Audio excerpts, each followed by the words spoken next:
Welcome back, everybody, to the Pain to Triumph podcast. We are your host. I'm Faye Rucker, and this is Rovonda Doty. And listen, if you believe that pain doesn't get the final word in your life, well, you in the right place today. Since this is Autoimmune Disease Awareness Month, today we're having a real conversation. And Faye, today we're turning the microphone toward you. I want to thank you first for your transparency. You show up for so many people, and today you're allowing people to see a different side of your journey, and that takes courage.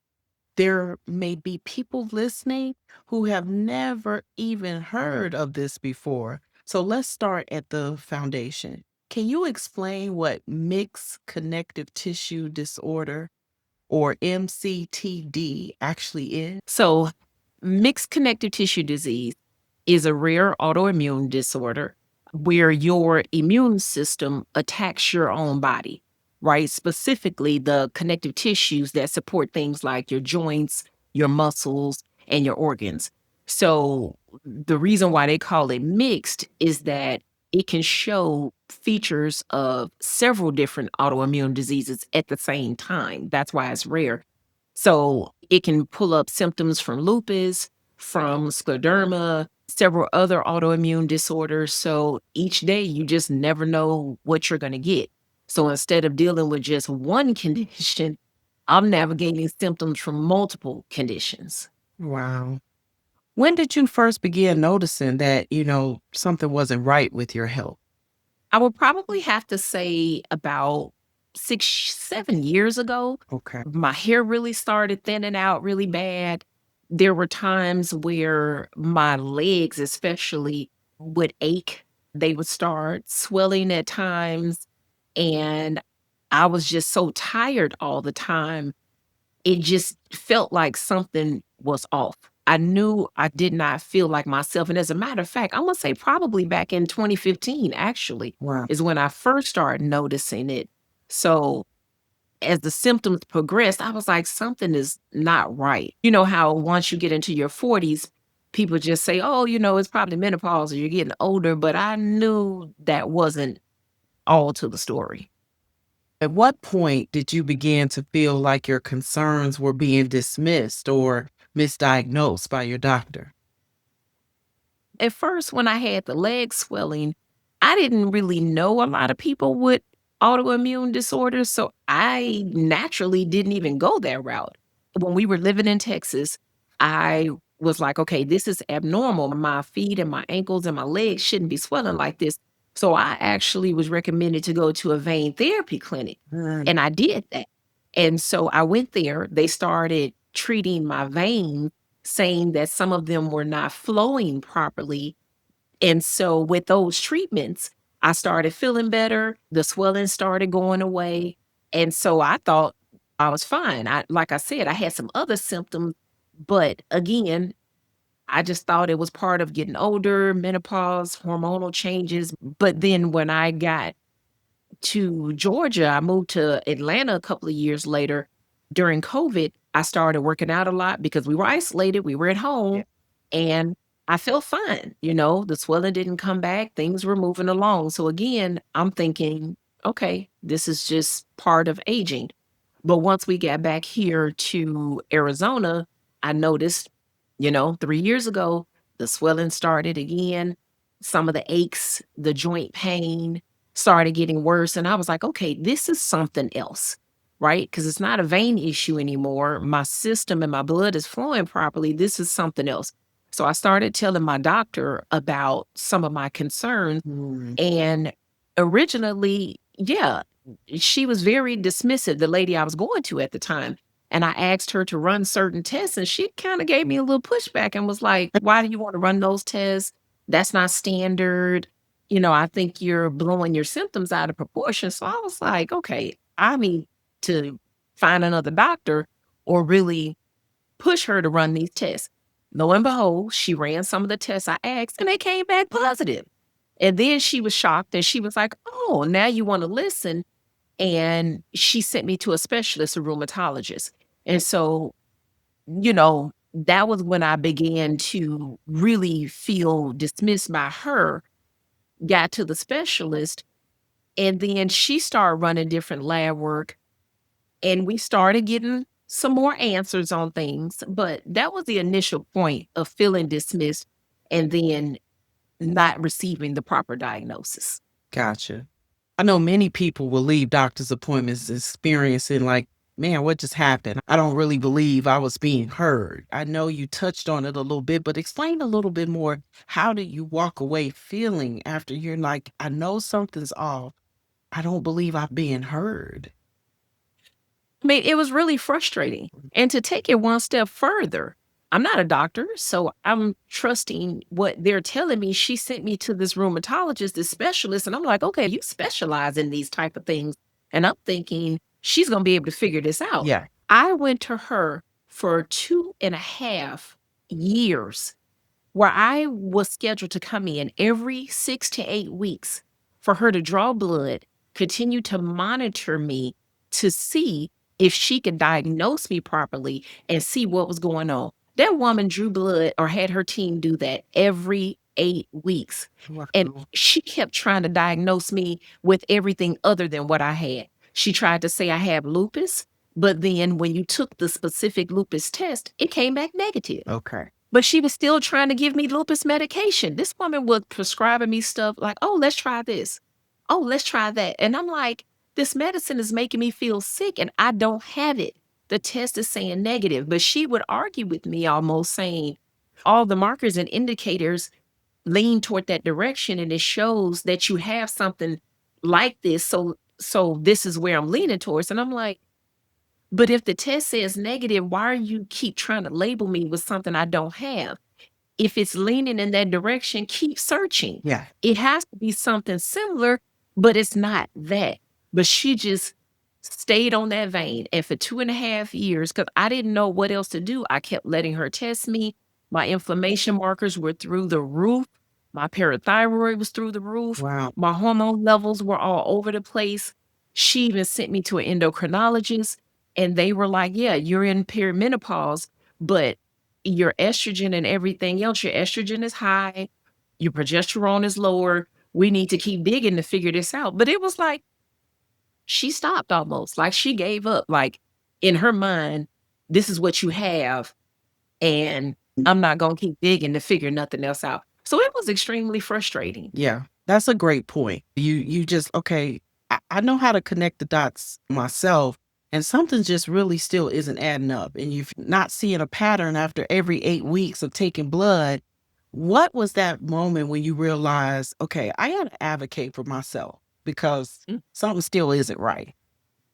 Yeah, like I said, after going to her for a couple of years and getting so frustrated, at my last appointment, I said, "You know what? I'm sorry. I will not be returning. This is my last appointment because obviously there's something wrong. And the fact that you haven't figured out all the pieces to this puzzle after 2.5 years and me Yeah. feeling like a human pincushion, I just can't do this with you no more. I'm gonna find me another doctor." And that was pretty much it. Cause Okay. I mean, who likes to get blood drawn every 6 to 8 weeks? It was exhausting. And not still having an answer. You don't know what's going on, how to fix it. So yeah, that was pretty much it for me. So walk us through like how can you describe to somebody how to trust that inner voice, how to pull the trigger, so to speak, on knowing that something in you is really directing you to say, you know what, this isn't right. So let me advocate. Can you imagine for 2.5 years, my lab work every time was barely getting better. It was like little bit by little bit. But I mean, I had between 16 and 20 things on there in red Wow. showing out of the normal realm. Like this is extremely high. And I'm like, okay, that's scary in itself to see all of that red all over your lab work. And from me just doing my own research, I know inflammation is the main cause for hair loss, joint damage, organ damage. Inflammation is like a silent killer. So I'm like, okay, we got to get this under control. And my intuition just kicked in. And as I was praying, I was like, "God, you're going to have to show me who to go to figure this out because they haven't figured it out over here, but I know there's answers to this." So my inner voice kept telling me something is wrong. Advocate for yourself. Start speaking up. Ask other women, who do you see? What do you have a good Mhm. doctor you could recommend? So I started asking other people for recommendations. And that's how I met, the doctor that I'm with now. Okay, so walk us through that. How did you eventually find a woman's health provider that changed the course of your journey? Actually, I'm a member of an organization called Sisterhood Extravaganza. And we have a sister circle meeting once a month that's in person. And they just so happen to have a guest speaker come in, family nurse practitioner, Chris Adair. And when she came in, it was right after I had prayed about God, give me some answers, show me what direction to go. She came in and started talking about women's hormone imbalance and how a lot of the things going on in your body are not just aging. It's not just menopause either, that she specializes in research and hormone therapy. Yeah. And as she was talking, I was like, boom, that's the answer to my prayer. She's who I've been looking for. So immediately after that meeting we had, I made an appointment with her, and she was able to get me in, like, our meeting was on a Thursday. I think by that Tuesday or Wednesday, I was already at her office. Wow. So, listening to that intuition and really asking other women about information led to me joining this organization, being a part of something where the women were encouraging, looking out for each other, and providing amazing information led me to find my current hormone specialist. And she was the turning point for me. That's a great point because I think we as women tend not to ask each other what's going on. It's through that community of just saying, I've been experiencing this and that you may even learn somebody else that has some of the same symptoms or things going on. And I was at that meeting for Sister Extravaganza when Chris Adair was there. So I'm with you. That was just paramount. It was like mind blowing of a lot of the information she gave because now, Mhm. like you said, from 2015 to now, because that was last year, right? Correct. 10 years later, a lot has taken place and now we're in our 50s. So, my next question is what was the difference about that first consultation compared to other previous experiences? Walk us through that. Tell you, because when I made the appointment, she had told me, she said, "Hey, if you can, send me all of your prior lab work so I can start looking through some of the past tests your doctor has taken and start putting together some of the pieces to this puzzle." Mhm. So, me being me, I already had an account. I downloaded 2 years worth of lab work, attached it all in an email and sent it to her. Wow. She looked through all of that stuff before we met. When I met with her, it was like an interrogation. I mean, she asked me so many questions. She asked me every question about how I felt. What was it like in the morning, the afternoon, the evening? How was my sleep? Eating habits. I mean, she went through the gauntlet of questions. Wow. And then she put in for a lab order. And she said, I need to get a baseline myself. And because of some of your other lab work, think I know what direction to go. Mm. She says, so most of them in general practice, they don't go that deep. But I'm about to figure this out. And when she said that, I was like, I'm with the right person Wow. because she was determined to put those puzzle pieces together. And when I tell you after that first consultation, I knew, I said, we're going to figure this out. I had hope. And when I took that lab order to the lab tech, they were like, "Oh my God, are you seeing like a naturopathic doctor? Or what type of physician are you seeing? Because I've never seen somebody order all of these vials of blood and be this detailed about this blood work." And I was like, no, I'm going to a family nurse practitioner. She's a hormone specialist, and this is what she told me to do. They took so many vials of blood. I've never done that many at one time. But when we got those results back, that was the beginning of everything. Wow. So, what did it feel like to finally have someone to affirm you? It gave me hope, and it really made me feel like she was listening. And the thing I loved about our consultation is when I got that lab work, baby, she made you be still because she's private practice. Here's another difference. When you go into a regular doctor's office, they got 15, 20 minutes to see you. They like, boom, going through the questions, checking things off their boxes. And it feels like you're being herded out the door. Like they're not listening all the way because they have to work with insurance. So they only got so much time to just sit there with you. She's private practice. Your appointment is 45 minutes to an hour straight out the gate. So she's spending that time with you to go over all the questions, any questions you may have. She's listening to you. She's creating that relationship with you where you could talk about anything, literally. Yeah. And even getting my lab work back, I even had my husband sit in on the consultation. Once you go into her office the first time in person, the rest you can do online. She has the telemed. And so we set that up. That telemed appointment was an hour and 10 minutes. Wow. Like she went through every line of that lab work and explained to me what it meant, how it affects your organs, your blood, your tissues. I mean, it got to the point after 45, 50 minutes, me and my husband was like, okay, girl, some of that stuff in green. Do we really need to go over this and talk about this? And she was like, yes, because I want you to understand how this connects to this. Yeah. So you have a clear understanding of how your body is working and how it's not working. So then when we come up with your treatment plan, you know exactly why I'm telling you to do what you're doing. Yeah. So it was amazing. Yeah. I thank you for sharing that about the time that the visit took place.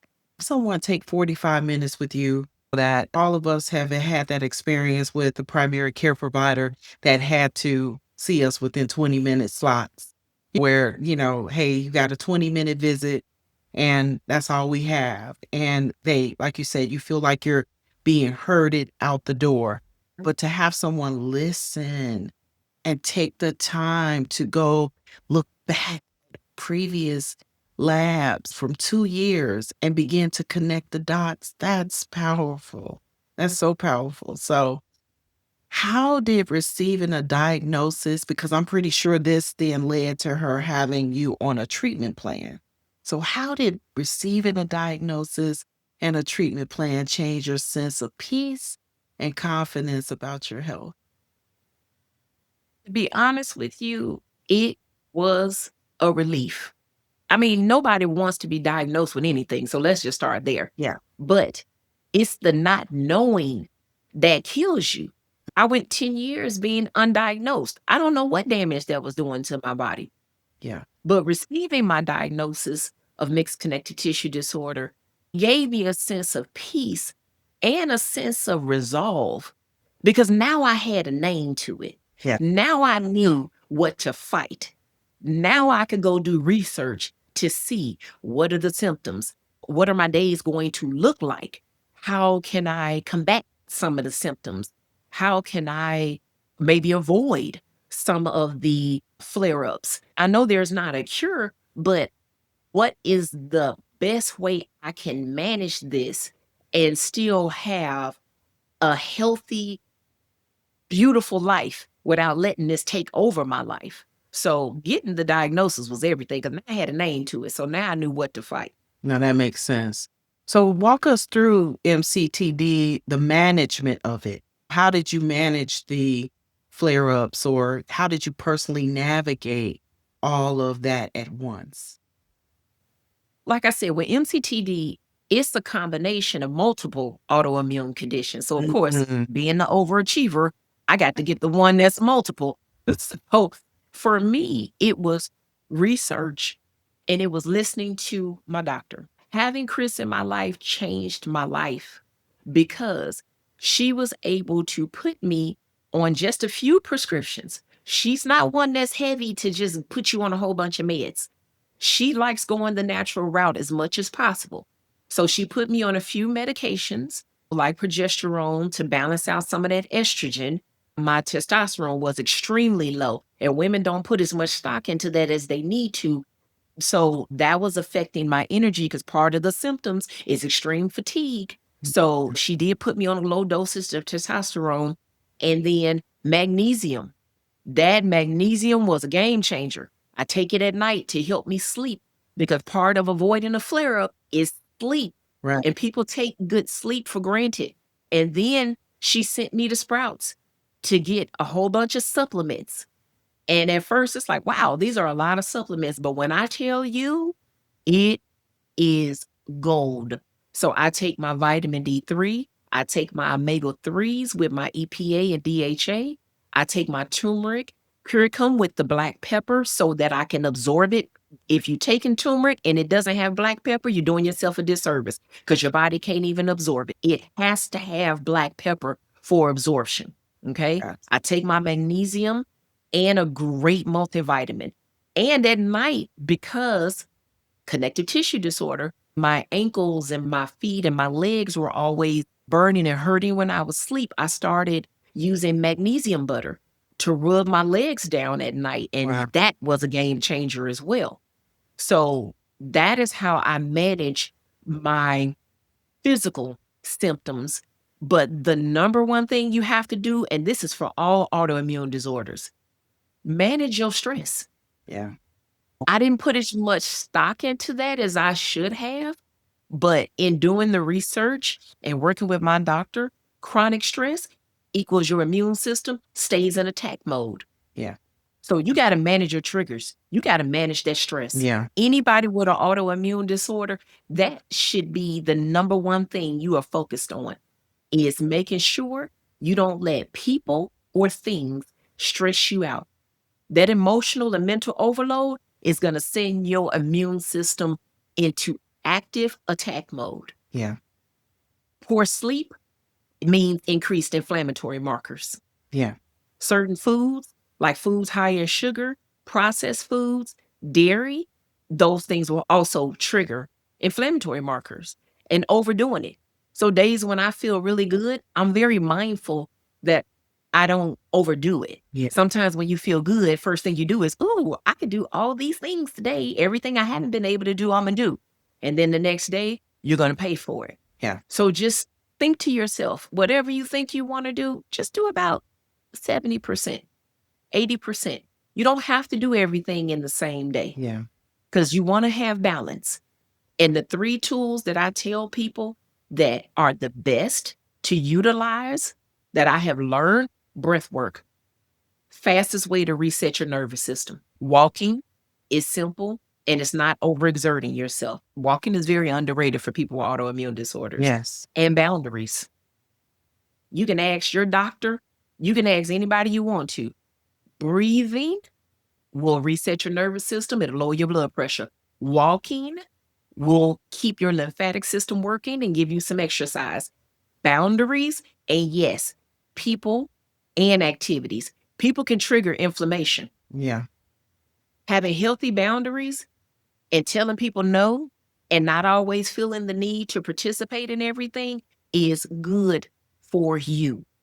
And not acting like you have to earn sleep, but knowing that if you have an autoimmune disorder, sleep is now part of your everyday life. So when you get tired, it's okay to take a nap. That sleep is when your body heals and rejuvenates itself. So sleeping, breath work, walking, and setting boundaries will change your whole situation.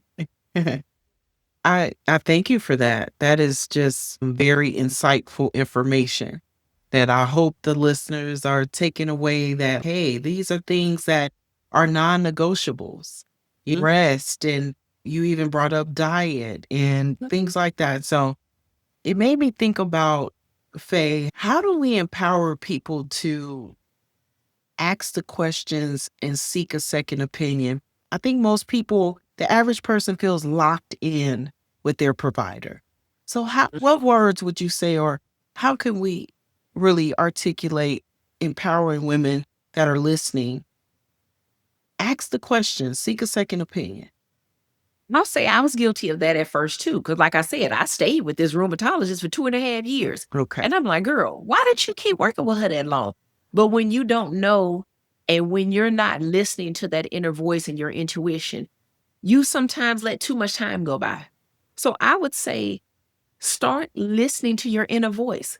God gave it to you for a reason. You know when something don't seem right. Yeah. If you have brain fog, if you're tired more than usual, if your hair is thinning out, if you're irritable and your mood is not right, if you're feeling aches and pains, don't just chalk those things up to, oh, I'm getting older, or oh, I'm going through menopause. There may be some hormone changes going on that you don't even know about, that you have no idea that maybe you can avoid these autoimmune disorders. Get those things under control as quickly as possible. And if you feel like your doctor is not respecting you and listening to you, don't waste time like I did. Start asking questions. Ask other friends and women.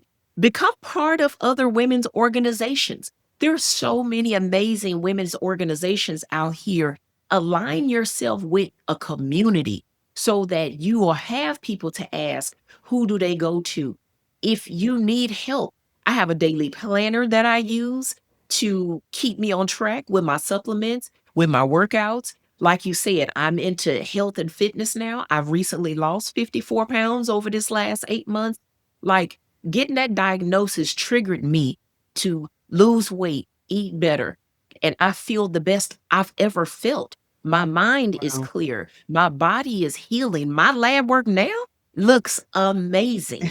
Everything that used to be in red, honey, is now in green. I only have a few more things to work on, but me and Chris, we working on that too. I know they say it's not a cure, baby, until it is one. That's I'm gonna keep working until I can try to find one, but until then, I'm gonna be living my best life and trying to reverse all the damage that was done over the years that I was undiagnosed. So I think for women, it is super important. Find your community. There are autoimmune communities out here. There are all types of women empowerment organizations that probably have the exact information you need, like Sisterhood Extravaganza. Go to sisterhoodextravaganzas.org. Check them out. That's how I met Chris. It changed my life. Find one that works for you. There's We Are Ill. That's another organization that supports people with MS and other autoimmune diseases and disorders. We Are Ill. Go check that out. Those are two organizations right off the bat that could be life changing for you. yeah. Thank you for even mentioning that because although we're even encouraging the women with our men, they Mhm, typically don't follow through with appointments, checking their mhm. prostate and all these things that they can feel and sense something's going on, but they're not really pushing. So thank you for that information. And another point I Abs- wanted to make was Chris Adair was in our season 1 podcast. If people want to get an idea of what scope she covers, please watch our first season. Chris was mhm. one of our guests on the podcast, and we were honored to be able to sit down with her and learn all of this good stuff that you just don't always get from a provider. And when those few minutes are there and you're trying to pack so much information in a short visit, to have somebody to actually take time is a beautiful thing. Go I ahead. do want to add something. She is not just for women. She also is my husband's doctor. He works with men too for hormonal imbalances and things Yeah. like that. Men think they don't have to deal with that, but you do. As you get older, your Yeah. hormones change as well. So I wanted to just drop that little nugget Oh, in yeah. there. She works with men as well. Yeah. So for all the men out there listening, make you an appointment. It's important. Yeah. As you get older, you lose testosterone. You sometimes have estrogen in your body that may go the wrong direction. So it's important that men check their hormonal balance as well and make sure that they're healthy. No, that was an important piece to add. What message do you hope listeners take away? I hope people really understand just because somebody looks happy and healthy on the outside doesn't mean that they're healthy on the inside. I try to show up for everybody around me, all my friends, people I know, people I don't know. I try to always offer encouragement and happiness and good vibes and everything. Even on my social media channel, it's Faye every day. I try to always do something positive and show joy every day and how to authentically live as yourself. But I hope listeners really understand you don't know what people are going through in the background, right? Before I So got true. diagnosed and before I started taking my supplements and my medication to get to where I am today. Every day was a different day. I didn't know what my days were going to look like when I woke up. And I would be hurting every day. But most people around me didn't know how much pain that I was in. So I hope you would listen to this and you would know, talk to your family. Let them know what's going on with you. Find you a good doctor. And if you need Chris's information, reach out to us on the website, Yeah. and it's paintotriumph.com. In the contact us section, put your information. It'll come to our email. I'm more than happy to share with you her information because it was life saving and life changing for me. So I will be more than happy to bless you with her information. And I have checklists, I have PDFs, I have different documents that I use to keep myself on track. So if you want that information, I'm more than happy to share it with you. Again, reach out on our website, paintotriumph.com, and I will share whatever resources or information that I have with you. But I hope you take away opening up your mouth, speak up, Yeah. advocate for yourself with your doctors. If your current doctor ain't doing it for you, baby, find you another one. If you're not feeling well, don't hide it. Don't hide your symptoms. Let your family know how you feel so that they can help you through this journey. If you're not feeling good on a certain day, don't keep trying to push, because that's what we do a lot of times, especially women. Yeah. We push through that phase. People always use that phrase, oh, I push through. Well, some days you don't need to push through. Some days you need to be still. You need to sit down and you need to rest so your body can have a chance to recover. Rest isn't earned. It's just something you need. It Mhm. like you're not lazy. You're not just trying to avoid doing this. No, some days you may actually just not have the energy. You may not have the bandwidth Yeah. to do all the things that you normally do. Take that superwoman cape off. You can't do everything you used to do when you have an autoimmune disorder. So I hope if anybody is listening that they understand you don't need to earn your rest, and your body is going to tell you need to rest. No, I think that's a great point. You saying take the cape off, Superman or Superwoman. Right. You really do need to know that you need to feel heard, seen. You don't need to walk away with uncertainties that haven't been answered. We pointed out a whole bunch of things, but I do want to just end on this point. You wear many hats. You brought up Faith today, Instagram, that you just positivity. And I know, your background too. You work a full-time job. Just through balancing all of those many hats that you wear. Take this time to kind of say, these are the things that Faye does, but I believe that'll empower somebody. Take us through what you do, Faye, and how you, through this, that's how powerful your testimony is, that you've been able to still manage all of those things. Let me say this, I do have a full-time corporate job, and I'm the vice president of global operations at Global Strategic and Amerisource. That is where I work during the day, and I do my job. I have a team that I manage, a whole office of staff that I manage. So the thing I love about that is God placed me in such a place where my bosses don't micromanage me. And bosses that micromanage you causes a lot of stress. Yeah. My previous employment, man, oh my God, they stayed on your back. And if you didn't work 14, 15 hours a day, it was like they made you feel like you didn't work hard enough. Yeah. My current job, I love what I do. And my staff, I have trained them up and they are phenomenal at what they do. So guess what? My bosses don't have to micromanage me and I don't have to micromanage them. So I'm able to work my regular corporate job from 6:30 in the morning to 2:30 in the afternoon. And I love what I do, so it doesn't feel stressful. I don't feel that pressure. Okay. And I'm good at what I do. So with me now feeling better and having a clear mind, honey, I slay at that job. I knock them things out. So by the time I clock out and leave work at about 2:30, I still have the rest of the day.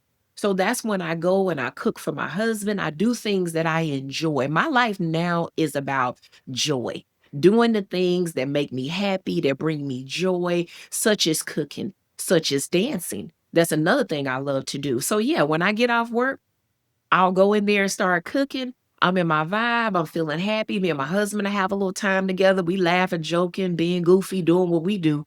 And then I start filming my content for my Instagram channel. It's Faye Every Day. Those are the things you post when I'm happy, when I'm being goofy and silly, and I just want to share joy with people.